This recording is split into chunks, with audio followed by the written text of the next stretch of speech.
Hello, Steve Wright, Steve Arts 89. Well, an unearthly situation has befallen Doctor Who.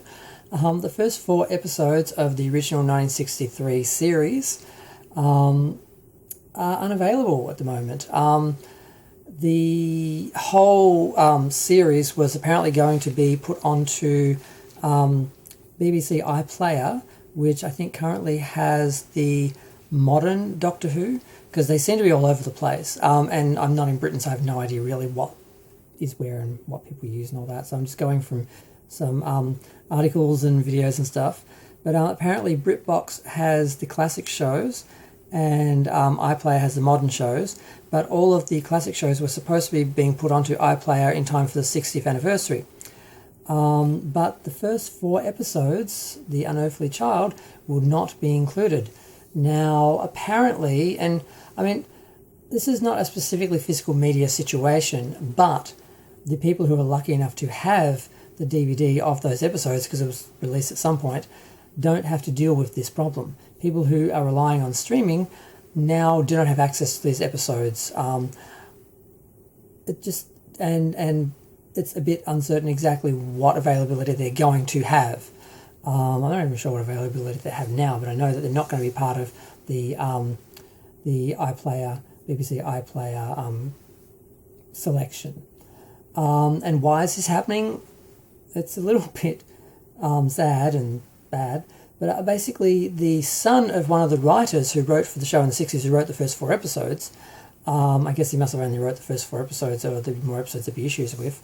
I'm not a Doctor Who expert. I'm a Star Trek expert, but I'm not a Doctor Who expert. I've tried to get into Doctor Who, but because there's 800 episodes ahead of me or whatever it was, I really felt like I couldn't get into it because I didn't know where to start. I couldn't find the beginning. It was just too much. So I was sort of asking people, where to start, how to start a while ago, because I had sort of started watching the new 2005 sort of series, but I had only sort of seen the end of the original shows. So basically the son of the writer just doesn't want to sell the rights to the BBC. Now, he inherited them in 2013, but he says that he's offered them to the BBC on many occasions, but they've declined to basically pay him a fair amount. Now, is he asking a fair amount or is he ransoming them? I don't know. Maybe the BBC are being tight. Maybe they're just being unreasonable. Maybe they're being ridiculous. Maybe they think it doesn't matter. Maybe they think people will watch the show without having the first 4 episodes. I'm not going to watch the show from the 5th episode onwards. I'm not going to start from there. So I can see other people having that issue, and other people who have just already seen them and attached to them not being happy that they don't have them or can't view them all at the same time, the same place, whatever. But this is one of the problems that happens with streaming.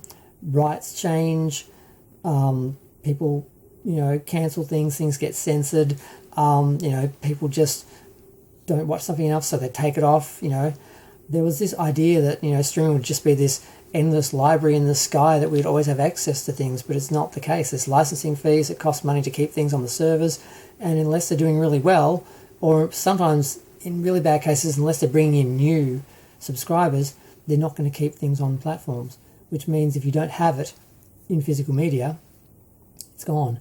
Now, Doctor Who fans have already been traumatised by this sort of situation, because a lot of the episodes that were lost back in the day when the BBC destroyed all the old copies, when they didn't value these things and didn't think they'd be viewed again or needed again. Fortunately, a lot of fans recorded them, and most of them have been found and restored, and there's only a few episodes missing. Last count I heard was like 9 or something, but I'm just totally going from, I'm guessing, I can't remember. It was something, it was not a huge amount, as I recall, and a couple had popped up recently or something. But it's just, I don't know what the situation with this guy is. I don't know if he's ransoming them and holding them hostage, or if the BBC are just, they got all the others for a good price or something, because the BBC originally screwed the rights holders out of residuals or something, or whether, I don't know what the situation is, but I've heard Doctor Who fans call him racist and a whole bunch of other things, and I don't know if he's the problem or if they're the problem, or if they're just upset and I don't know. I don't know what's happening, but all I know is, if these things are on DVD, if you have them in your library, you don't have to worry about this drama and this sort of politics and BS, really. And unfortunately, I don't have them on DVD. I didn't buy Doctor Who. I should have gone out and bought them years ago and just watched them at some point, but I wasn't sure at the time. It didn't seem that everything was available, and I sort of didn't want to start if I couldn't finish, or I didn't want to buy an incomplete collection, so I just didn't. I never started. And maybe too late, who knows, I don't know. But this is not good for the 60th anniversary. It's not a great way to celebrate the 60th anniversary. It's not a great present to give Doctor Who or Doctor Who fans. But alas, that's what they're getting.